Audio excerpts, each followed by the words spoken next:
Girl, real talk. This whole "it's a new year, time to reinvent myself" trash is not the vibe for 2024. You can find someone who loves you for you, as you are. You don't need to read a stack of self-help books, only eat sad salads, or start meditating at 5 a.m. to be ready for dating. So yeah, my advice is to download Bumble and find someone who embraces you the way you are right now. Let me know how it goes. This is Optimal Relationships Daily, episode 2038, What's Right with 20-Somethings, by Dr. Jack Stoltzfus of ParentsLettingGo.com. Hello, everybody, and welcome back. I'm Greg Audino, your host and narrator, here with you like I am every day to help you improve the many relationships you have in your life through the reading of articles that are focused on relationship building. And I've got another parenting article for you today, though I do think it'll help anyone, not just parents, to develop more well-rounded opinions of the current batch of young adults in this world, how to treat them, how to guide them, and more. So let's get into it now as we optimize your life. What's Right with 20-Somethings, by Dr. Jack Stoltzfus of ParentsLettingGo.com. A few months ago, I posted an article decrying the problem of 20-something young adults. It was a bit tongue-in-cheek, but I cringe at the unbalanced perspective. Google 20-somethings, and you will see a considerable denigration of this generation. So, I would like to set the record straight, or, at a minimum, bring some balance to the tendency to trash young adults as entitled, spoiled, and lazy. One study showed the older one gets, the more negative the attitude toward the younger generation. Jeffrey Arnett, a professor at Clark University, coined emerging adults to describe individuals between the ages of 18 and 29, rather than terms like kids or young adults. I like this term because it acknowledges that this group is in the process of becoming adults. Historically, developmental psychologists like Erickson saw development as moving from adolescence to adults with no interim phase. This may have been true in the past when adolescents had to assume work, marriage, and family responsibilities at an early age. In the 60s, the age of males when first getting married was 23, and females 21. Today, the age of first marriage for males is close to 30, and for females, 28. This finding is a good thing.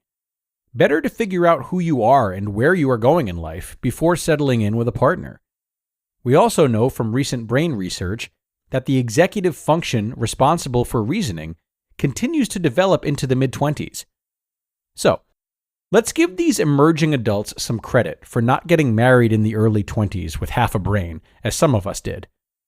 We can also see the benefits of this trend in reduced divorce rates compared to high points in the 80s. But there are other reasons to recognize these emerging adults or challenge the popular myths about this generation. Millennials and Gen Zers. Incidentally, emerging adults, ages 18 to 29, cut across two generations, millennials and Gen Zers. Although there are some differences between the two generations, my experience is that there are no significant differences between the two groups, especially the young millennials and the Gen Zers. We must be cautious about making generalizations about emerging young adults. I have found that older millennials despise being called millennials. One characteristic of millennials, which I will assume continues with Gen Zers, is that work ethic is not in the top 5 values, unlike past generations. My son, a millennial by certain definitions, has been highly goal-oriented, driven to achieve and get his medical degree, would not fit this statistic, and rightfully eschews being identified as such. In a recent webinar with Dr. Arnett, he addressed some myths about emerging adults that are worth highlighting. Dispelling common myths. One myth is that emerging adults are selfish. There was some research done on the perceived narcissism of teens and young adults, and the finding was that this was more of a function of this age period than unique to any generation. We were as self-centered in our late teens and early 20s as any group today. But Dr. Arnett, in his research, argues that this age group is not so much selfish, but self-focused. These emerging adults describe the importance of finding a fulfilling career. As such, they change jobs 10 times between 18 and 29. They are pretty idealistic and want to make a difference in the world. They embrace work-life balance, so they have time with friends and family, and do not sell out to the company 24/7. Over 60% of millennials believe it is their responsibility to have elderly parents come to live with them. Contrast this with 25% of boomers who believe it is their responsibility to have elderly parents come live with them. This finding is that today's young adults are closer to their parents than in past generations. Another myth is that they are entitled. There is not evidence that they should be given everything they want, but they are unwilling to settle for jobs that are not fulfilling or don't allow for work-life balance, and tend to be optimistic about getting what they want out of life.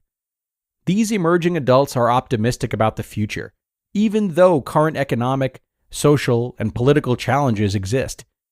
Understanding some of these positive qualities of emerging adults has implications for parents. Implications for parents of young adults.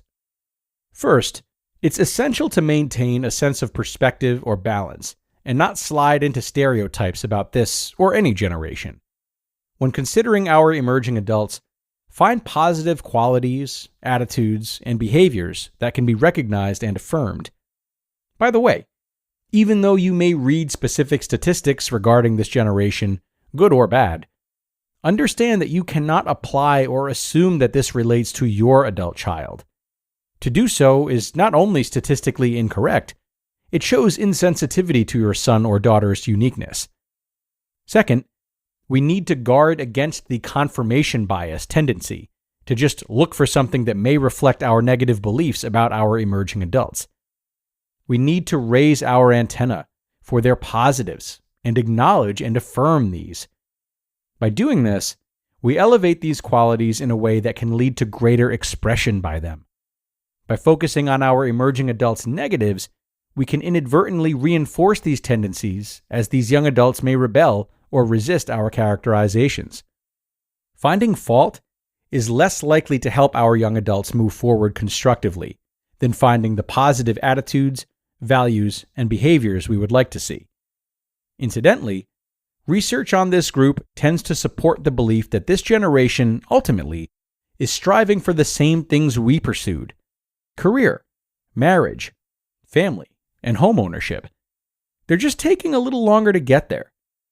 My work focuses on bringing together parents and young adults around the common future that both parents and young adults want. You just listened to the post titled, "What's Right with 20-Somethings?"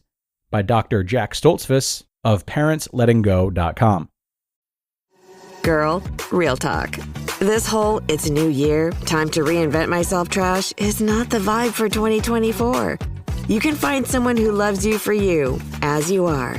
You don't need to read a stack of self-help books, only eat sad salads, or start meditating at 5 a.m. to be ready for dating. So yeah, my advice is to download Bumble and find someone who embraces you the way you are right now. Let me know how it goes. TIAA is on a mission. Why? Because 54% of Black Americans don't have enough savings to retire. So in collaboration with big-name artists like Wyclef Jean, TIAA released Paper Right, new music inspiring a new financial future. With 100% of streaming sales going to a nonprofit that teaches students how to invest. Stream Paper Right now and help close the gap. And thank you to Dr. Jack for another great article. I really like his opinion here, that referring to 20-something young adults or emerging adults as entitled or lazy is a bit lazy in itself. And why is this? Well, to me, it's because it overlooks societal changes and the unique challenges that they face. In today's world where economic pressure and technological advancements, amongst other things, have completely changed the way people have grown up in past generations, these young adults face a more competitive job market that demands higher education and specialized skills, amongst other things. And consequently, reaching traditional life milestones like marriage or career establishment is often delayed. This generation is also marked by a strong emphasis on personal fulfillment and work-life balance, as we heard today. The frequent job changes in pursuit of fulfilling work, those reflect a desire for personal growth. They don't reflect instability or a lack of commitment. So, understanding these nuances is crucial for parents and older adults, and frankly, every generation past, present, and future, as we're aging through different circumstances. If the same approach was taken repeatedly throughout generations, it would be a reflection of a lack of progress. And to me, that would be a much bigger concern than some of the more trivial judgments that we put on young adults of this generation. But that's going to wrap us up for today, everybody. Thank you so much, as always, for tuning in and making another episode possible. I hope you found this article to be helpful and encouraging as you navigate your own opinions of your children or other persons around this age that we talked about today. Have a great rest of your Friday, and be sure to come back tomorrow for more. That's where your optimal life awaits.